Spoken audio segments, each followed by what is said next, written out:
the ministry. So you got the ministry to the Jews, you got the ministry to the Gentiles, and then you have the teaching of the apostles. And they'll break the book up into 3 sections. Or the book is broken up into 2.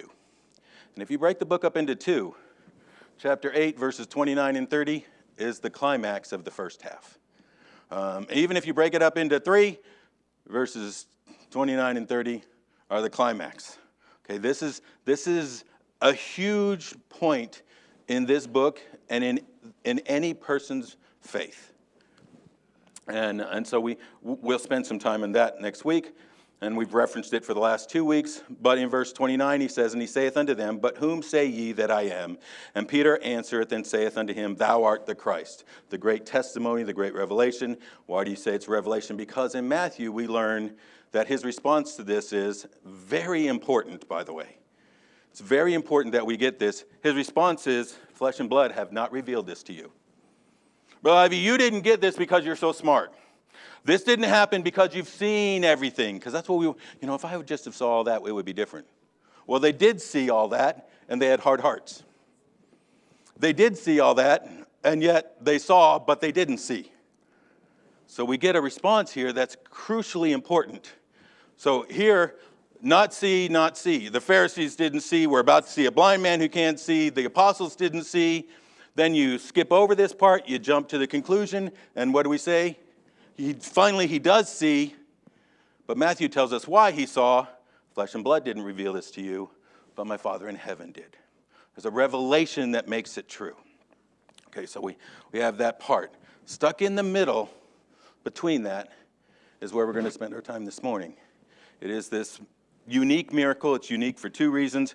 There are 2 miracles. I thought this would make me stand still, but man, There are only 2 miracles in the book of Mark that don't show up in Luke or in Matthew. This is one of them. The other one is the healing of the deaf. That in itself makes it unique. It doesn't show up in either of the other 2. Lots of things don't show up in John. But it doesn't show up in Matthew or in or in Luke. And so that makes it unique. But it is the only one that looks like at first reading that Jesus didn't accomplish what he was trying to at first attempt. Now, he accomplished exactly what he wanted to, and we'll spend some time and look at it. But those 2 things make it very unique. And so we're going to look at it. But let's just read it. Let's just read it. So, because I'm going to run out of time if we don't. Verse 22. Jesus heals the blind man, and he cometh to Bethsaida, and they bring a blind man unto him, and besought him to touch him. And he took the blind man by the hand and led him out of the town, which is unique in itself. The works are usually done in public so all can see. But he takes him and he leads him out of the town. He leads him away from the crowd. And when he had spit on his eyes, and he put his hands upon him, and he asked him if he saw aught. So he takes him out, spits on his hands, puts his hands upon him, and he asks him, "Do you see okay? Are you healed? Is everything good?" Verse 24, and he looked up and said, "I see men as trees walking," which tells us a little bit, tells us he wasn't blind from birth, because he can tell the difference between trees and men. He has this picture. After he put his hands upon his eyes and made him look up, and he was restored and saw every man clearly. And he sent him away unto his house, saying, "Neither go into the town, nor tell it to any in the town." And Jesus went out and his disciples into the towns of Caesarea Philippi. And by the way, he asked his disciples, saying unto them, "Whom do men say that I am?" And they answered, "John the Baptist, some say Elias, and others one of the prophets." Verse 29, and he saith unto them, "But whom say ye that I am?" And Peter answereth and saith unto him, "Thou art the Christ." Okay. We're going to just spend all of our time to look at this little miracle. Doc, it's just a few verses. It's not very big. It doesn't take up a lot of space, but I think it's crucial and very important where it's placed. Realize what we have is we have the apostles showing a blindness, a spiritual blindness. They see, but they don't see. We have the Pharisees showing a spiritual blindness. Now we have the picture of a blind man. And what I want to do is look at this passage and start with this statement. All men are spiritually blind. It's not a very big statement. Just covers all men of all creation of all time.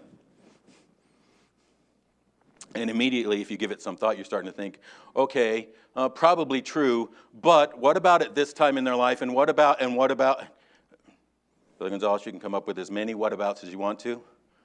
My statement is still going to be there's some level of spiritual blindness. If they're alive, they're in the flesh, and there's some level of spiritual blindness.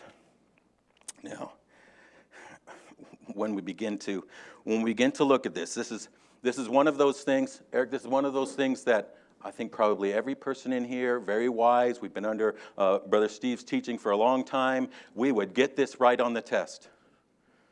But getting it right on the test and living it out in life are two very different things. And, oh, Brother Steve, I didn't know you were in here. Well, see, now that sounds bad. I only say nice things when you're not in here. The Bible has a very unique way of painting this picture of right and wrong. We're going to spend a little time looking at it, but first I want to do this. Make the statement. The statement is, all men are born spiritually blind.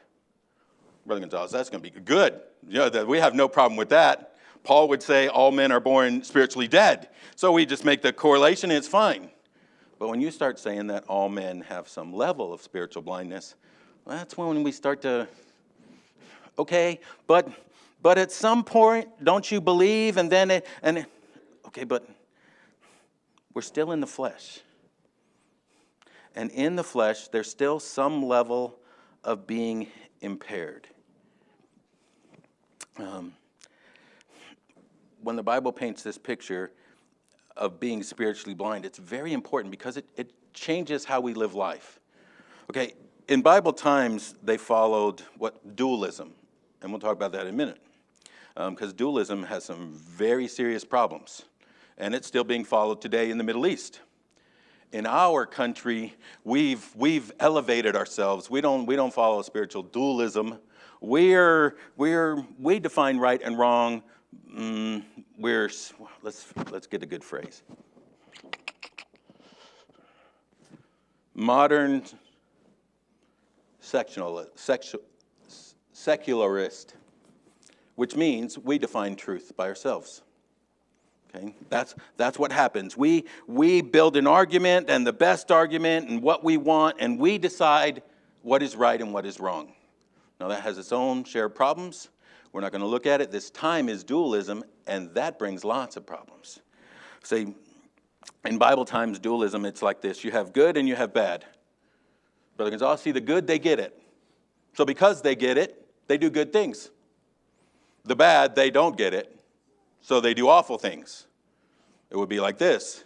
The Jew is the good because he goes back to Moses. He goes back to Abraham, Isaac, Jacob. And so they do good things. I thank my God I'm not like that person who does awful things because he doesn't get it, because he's not in. Now the problem with dualism is it leads to superiority. I thank my God I'm not like that one. It leads to injustice. It leads to bigotry. It leads to prejudice. It leads to hate. It can even lead to genocide. And if you take a look at the Middle East today, you got lots of sides that think they're the good one, and they want the other one totally destroyed because they're the bad one. The Bible doesn't look at it that way. The Bible looks at it this way. We're all blind. Now that has a balancing, equitable truth hidden inside of it. See, Brother Ivy, how can you or I justify hate or malice towards somebody else if we're all just blind? If somebody hits you with this blind cane, you're not going to kick it out from underneath them and watch them fall. You're going to look at him, you might get, and then you're going to look, and you're going to see he has a cane. And it's got the little knob on the end, and it's got a little wrist. He's blind. He did it because he's blind. You see, it changes everything. See, I don't want malice or destruction or hatred, because what I realize is it's just a level of spiritual blindness. It changes everything. How can we, how can we pray for them that despitefully use you? How can we love our enemy? How can we do good to those that hate us? When we begin to live in the light of the question we would get right on the test, all men have a level of spiritual blindness, then it makes us deal with people differently. Okay, it balances it out. It makes it equitable. We start to live inside of this knowledge that all that is of the flesh is sin. I have two illustrations, and I love both of these. I look at them often just for me. One of my favorite people ever to read, and luckily I get to listen to her sometimes on YouTube, is Corrie ten Boom. I have read and listened to Corrie ten Boom tell this story hundreds of times. You can see her on YouTube. You can read it. It's been written in article after article, but the story is very simple. Corrie ten Boom, who went through the concentration camp in the late 40s, is speaking in front of a group of people in Germany, talking about the love of God. You know what God does? He came and he died and he loved us so much, and he offers grace and he offers forgiveness, and the whole crowd was moved, because when you're listening to a person who's lived her life talking about forgiveness, it will get your attention. But then we're like, you know what happens? At the end, she's standing there shaking hands, and there's somebody she kind of recognized in the crowd, but she never could place it. And as he begins to walk up to her, she's almost certain he is the guard from the concentration camp. And he comes out and he sticks his hand out. Doc, that hand is just sticking out there. No, but she doesn't stick it out. She's sitting there and she's thinking, and in her mind goes through, I know that's him. That's him. And she begins to think, I just spoke on the love of Jesus. I just spoke on his grace. I just spoke about how it can all be covered under the blood and forgiveness. And he says, I heard you speak of Ravensbrück. I was a guard there. Isn't it good that God's grace puts all our sin under the blood? And she had to make a decision. Yeah. And she will tell you, well, she can't tell you now, but she told you until her dying day that she was released the day she stuck her hand out and gave him forgiveness. Now, I'm going to tell you, you know how you can do something like that? You realize that he was just blind. And that we're all just blind. I'll give you one more illustration.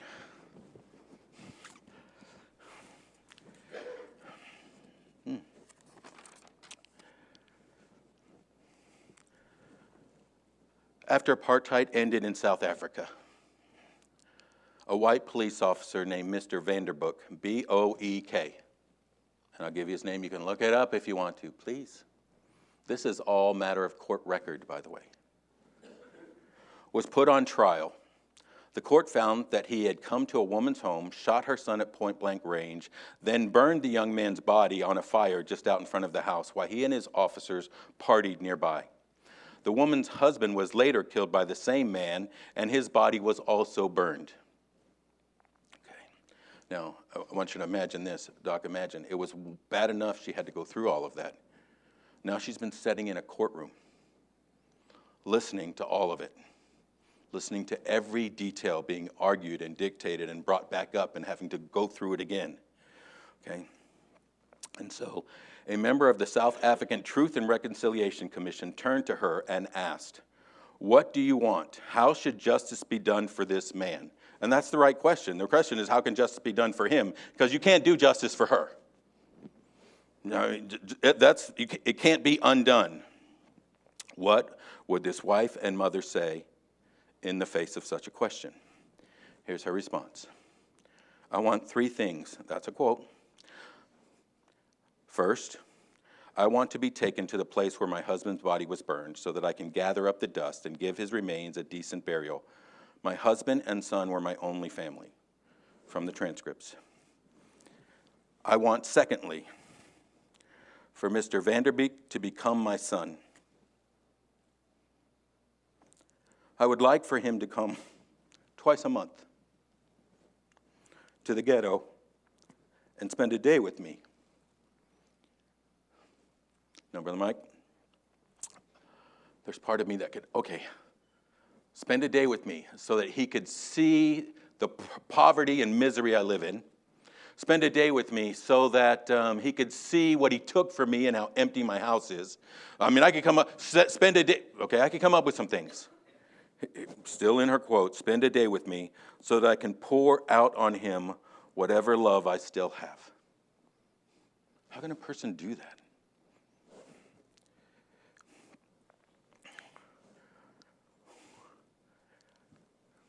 Oh, let me skip to this part. 3.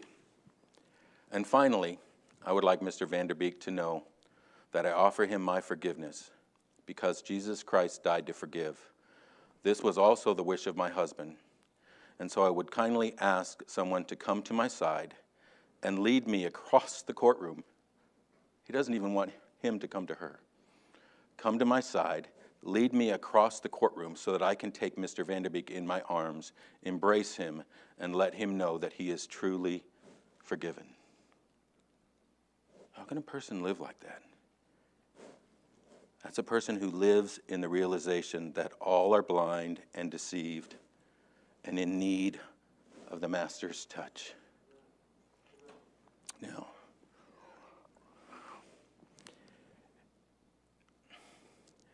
Justin, there's something else we have to learn here. And that's this. That touch, in this picture, it comes in stages.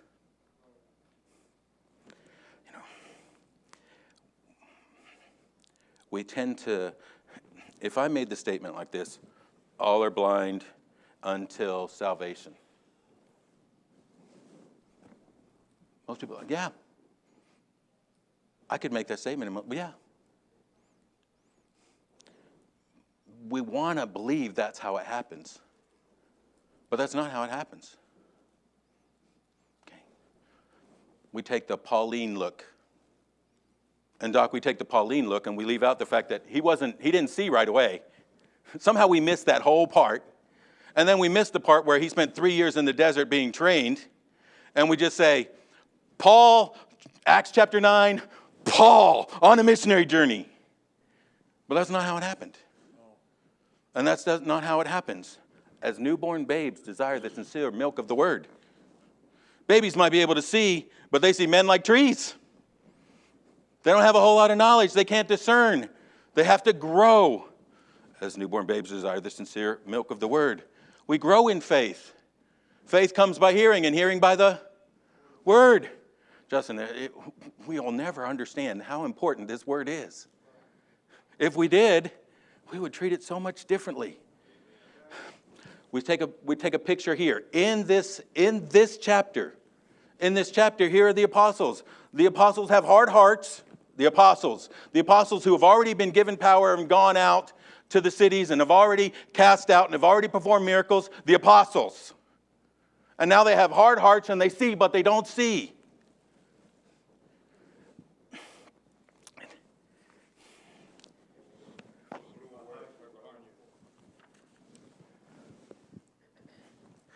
I think I'm changing it anyway. That's because I looked at the clock.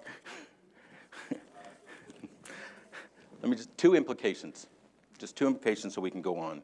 One, if we begin to live like this, if we live in the true knowledge that all men are spiritually blind,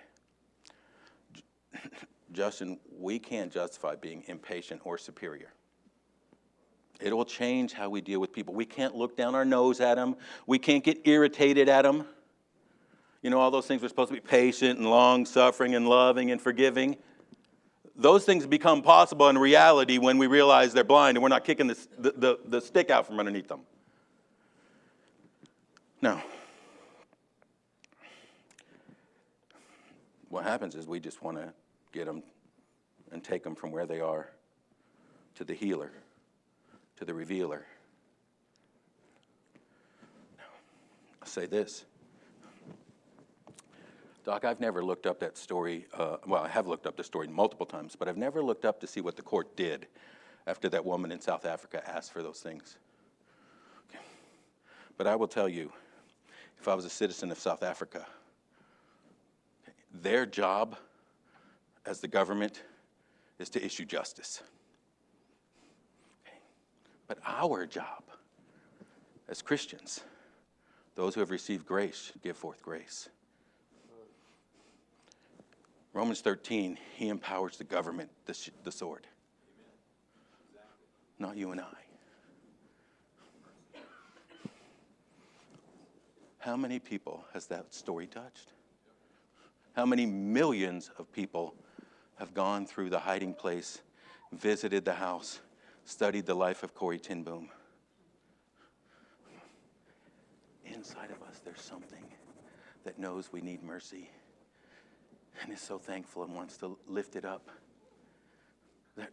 We watch movies on TV, and when we see love and mercy, Justin, there's something inside of us that we're created that way.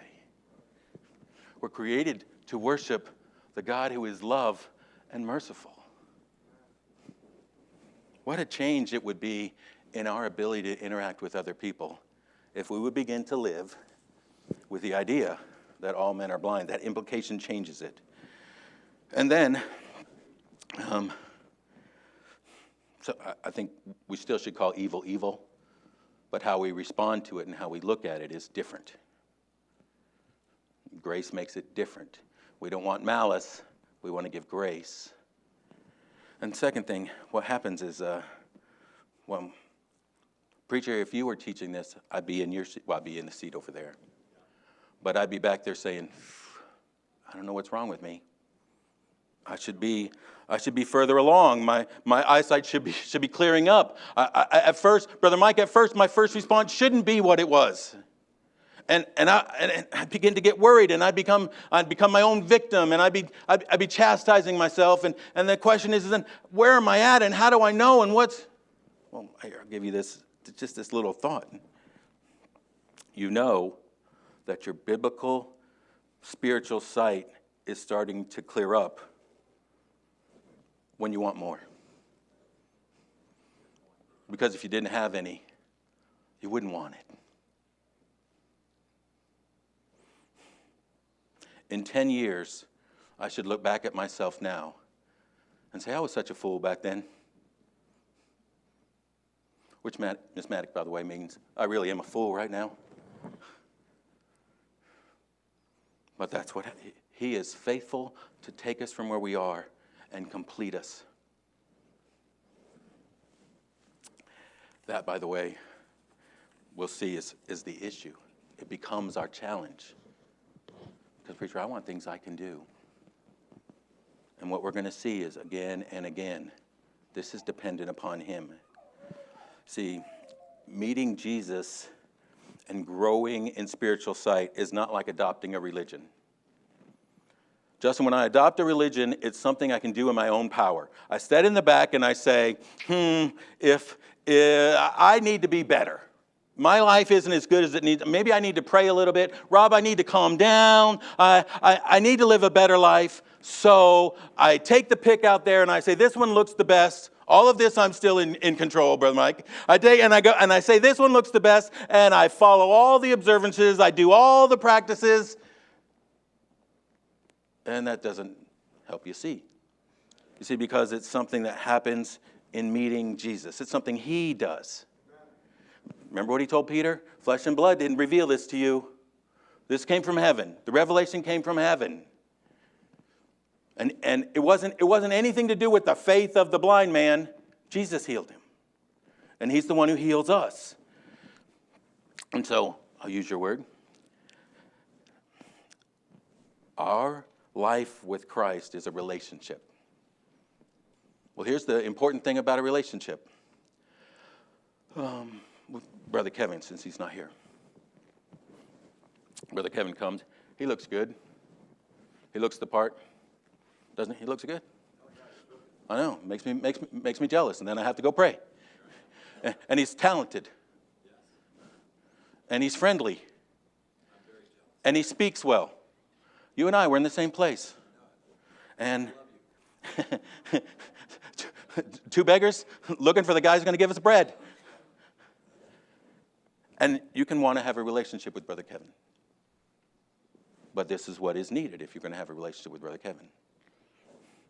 It's Brother Kevin has to reveal himself to you. You can want all you want, but your level of relationship with him is dependent upon him being open and vulnerable and allowing you in, right? Our level of relationship with the Lord is dependent upon the Lord. Now that can be scary, except for the fact, Doug, we know. And you want to know how we know? Because he told us that he came to put on flesh, to reveal himself to us. We have the book to reveal himself to us. He wants us to know him. It's never, how much we know of Christ is never limited on his side. It's always on ours. You see, and the challenge, in all of this you're starting to see, spiritual sight has us dependent on somebody else. And there's man's struggle. We like to live in places we control. Everybody, it's dependent on God, and God loves us, and God wants us to know him. We know those things. But living submissive and dependent lives is a different scenario.